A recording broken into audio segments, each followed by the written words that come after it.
এই যে এইগুলো হলো ফলুই মাছ। আমরা ফলুই মাছ নামেই এটা চিনি, অন্যান্য দেশে কি মাছ বলে আমি জানি না, তবে এটা হলো আমাদের এইদিকে ফলুই মাছ নামেই চেনে। তো পুকুর থেকে টাটকা ধরে আনা মাছ, আপনারা দেখতেই পাচ্ছেন। তো অনেকগুলো মাছ কিন্তু নিয়ে এসেছি। যে এই মাছটা আমি এইটা দিয়ে পরিষ্কার করব, আপনারা দেখুন আমি কিভাবে পরিষ্কার করছি। এই যে খুব সুন্দরভাবে হয়ে যাবে কিন্তু। এই মাছের আঁশগুলো না খুব শক্ত, মানে পরিষ্কার করতে খুব একটু কষ্ট হয়, মানে অসুবিধা হয়।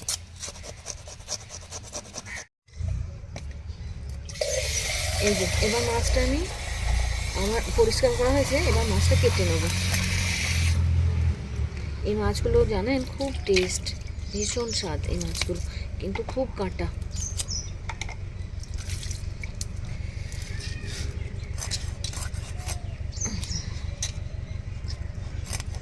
আমি একটু বড় বড় করেই কাটছি।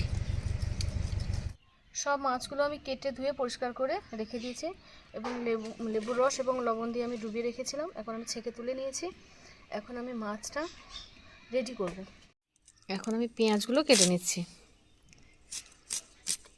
মাছের পেঁয়াজগুলো আমি পুরোটাই কেটে নিচ্ছি, একটু পর আবার আসবো।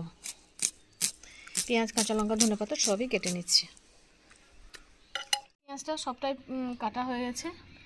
এখন ধনেপাতাটাও কেটে রেখে দিয়েছি। এই যে কাঁচা লঙ্কা দুটো রেখে দিয়েছি, কারণ খুব ঝাল এই লঙ্কাগুলো, তাই আমি বেশি লঙ্কা দিচ্ছি না।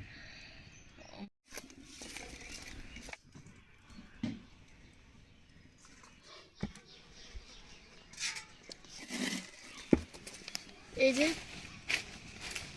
আমি এখন পেঁয়াজ দিচ্ছি।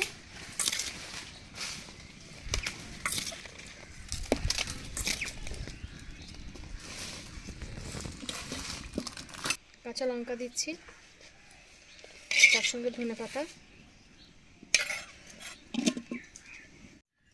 এখন আমি সরষের তেল দিচ্ছি 100 পরিমাণ মতো। আর এখন দিচ্ছি হলুদ গুঁড়ো, তারপর দিচ্ছি লবণ পরিমাণ মতো। এখন আমি জিরে গুঁড়ো দিচ্ছি।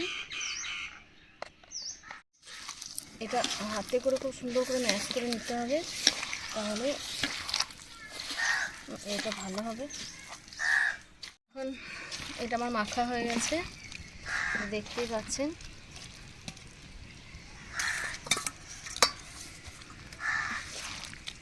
এখন আমি মাছগুলো দেবো একটা একটা করে।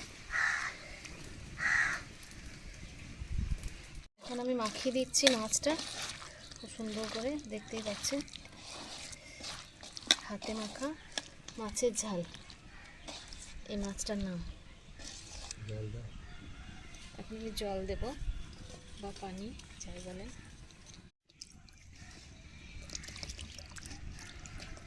এই যে খুব কম পানি লাগবে, অল্প একটু পানি দেবো।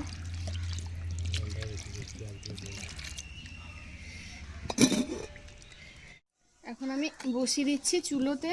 দেখতেই পাচ্ছেন আমি কাঠের জালে রান্না করছি যেহেতু। এখন আমি ঢাকা দেবো।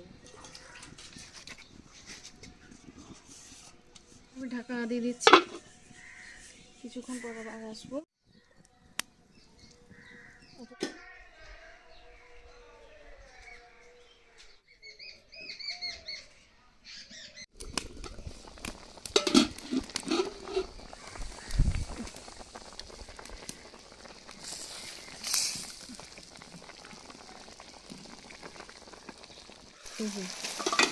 এই যে মাছ রেডি হয়ে গেছে, ঢাকনা খুলে দিলাম, দেখতেই পেলেন। এখন মাছটা আমি নামিয়ে নেব। মাছটা খুব সুন্দর গলে গেছে, দেখতে পাচ্ছি। এখন আমি এটা নামিয়ে নেব। এই যে হলুদ মাছের তেল ঝাল হয়ে গেছে, এখন সার্ভ করব।